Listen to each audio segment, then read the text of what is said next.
Graças a Deus, meus irmãos. Joimar com vocês, trazendo aquelas devocionais na Palavra de Deus. Hoje, Marcos, capítulo 4, verso 35 até o 41. Vamos ler? Naquele dia, sendo já tarde, disse-lhes Jesus: Passemos para a outra margem. E eles, despedindo a multidão, o levaram assim como estava, no barco, e outros barcos o seguiam. Ora, levantou-se grande temporal de vento, e as ondas se arremessavam contra o barco, de modo que o mesmo já estava a encher-se de água. Meus irmãos, vivemos em um mundo enlouquecido em turbulências, por todos os lados, em todos os setores e em qualquer lugar do mundo.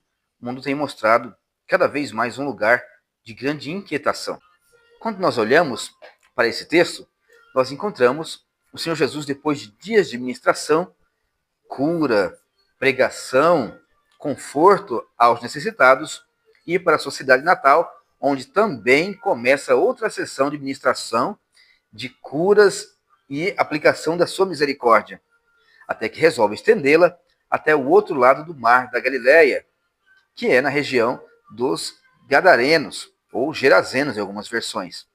Este mar da Galileia nada mais é do que um lago de 21 quilômetros de extensão, por até 13 de largura, profundidade média de 50 metros. Mas o curioso é que este mar da Galileia fica a 210 metros abaixo do nível do mar Mediterrâneo. E isto faz com que o calor que evapora das águas do mar da Galileia se choque com o ar frio vindo das montanhas, e então repentinas tempestades se formam em cima do mar Galileia, mas também rapidamente podem se dissipar. Quando nós vemos Jesus atravessando o mar e enfrentando a tempestade, encontramos uma das mais belas passagens de demonstração do seu poder e da sua misericórdia na vida daqueles que o servem.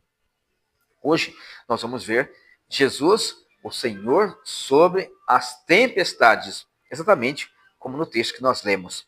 Após ministrar durante dias, ele está exausto e pede aos discípulos que o levem para o outro lado do mar da Galileia. E então, durante o trajeto, um grande temporal é visto. E isso mostra, meus irmãos, que, em primeiro lugar, a vida de obediência ao Senhor não dispensa os seus servos de aflições. É uma das coisas que nós temos que aprender. Inclusive, o próprio Jesus também passou por tribulação. Ele estava no barco com eles durante a tempestade, mostrando que a obediência não nos isenta de sofrimento. A queixa de muitos cristãos é: puxa, eu sou um crente fiel, estou na vontade de Deus e tenho passado por tribulação. Então, é importante lembrar que todos os servos fiéis passaram por tribulações, porque este mundo é um mundo de tribulação. É um mundo que está sob o efeito do pecado. Então, você não deve se entristecer por passar por aflições. Pelo menos se entristecer demasiado a ponto de duvidar da bondade de Deus. Só você olhar para a vida de Abraão, por exemplo. Noé, aflito em meio dos ímpios, porque estava fazendo a vontade de Deus. Abraão, para fazer uma ordem cronológica, também fiel a Deus, passou por tribulações, incertezas, momentos de dúvida. Mas em todos esses momentos, tanto com Noé, quanto com Abraão, nós vemos Deus acompanhando de perto os seus servos. Mais adiante, nós vemos Davi sendo perseguido por o seu filho Absalão, descendo em direção ao Jordão em grande angústia, e depois sendo ameaçado por Simei, que ia em cima do monte, num caminho acima, jogando terra na cabeça de Davi e pedras, e o tratando como um cão. Mas Davi refugiou-se no Senhor e escreveu um dos mais belos salmos que nós conhecemos. Em paz me deito e logo pego no sono, porque em ti, Senhor, eu me refugio. Em paz me deito e logo adormeço. Acordo porque o Senhor me sustenta. São os salmos que ele escreve, mostrando a sua aflição, mas também a sua confiança na bondade de Deus, que retira o seu servo da aflição e dá conforto aos seus servos. Mais adiante, nós encontramos também um servo obediente, Elias, o tesbita, o grande profeta de Israel, que em tempos de grande perseguição enfrenta grande dificuldade a ponto de refugiar-se em uma caverna. Só para lembrar, geralmente as cavernas eram refúgio de malfeitores. E o servo de Deus, poderoso homem do Senhor, tem que se refugiar num lugar hostil. Mas ele confia na bondade de Deus. Elias chega a pedir a morte para si.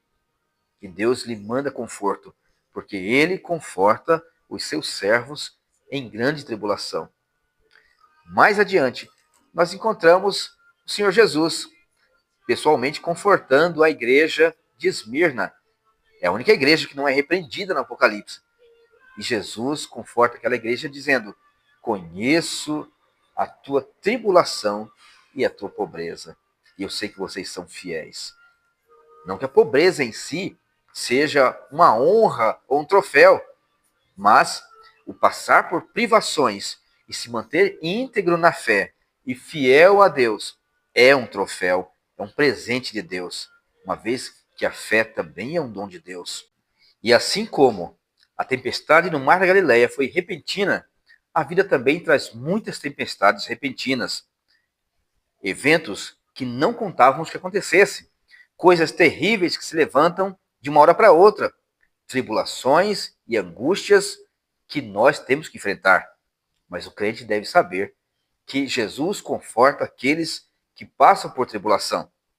A tribulação, ela não é o fim de nossa vida, mas temos que contar que, como o apóstolo Pedro escreveu, a tribulação produz perseverança.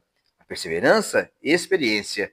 E a experiência, esperança. E a esperança não nos decepciona.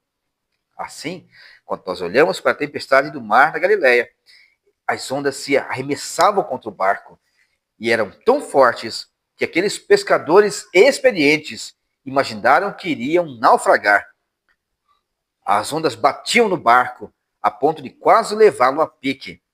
E muitas vezes também as tribulações são tão fortes que imaginamos que não resistiremos. Mas Deus sempre tem um amanhã para aqueles que nele confiam. O apóstolo Pedro também, na prisão, confortava aqueles que passavam por tribulações como ele. O autor aos Hebreus, que é contemporâneo do Evangelho de Marcos, também escreve aos irmãos dizendo: não desanimem na fé, não voltem atrás, não deixem de congregar, porque o Senhor está próximo. Meus irmãos, neste primeiro ponto nós encontramos que Jesus, ele não está distante de nós, ele está conosco, e ele mesmo prometeu: eis que estarei convosco todos os dias, até a consumação do século. E ele, de fato, está entre nós. Ele caminha entre os 7 candeeiros, que é a presença da igreja iluminando este mundo. Ele está presente. Por isso, meus irmãos, não se desanimem por causa da aflição. Deus assiste, Deus vê, Deus ouve e Deus responde. É o que veremos no tópico a seguir.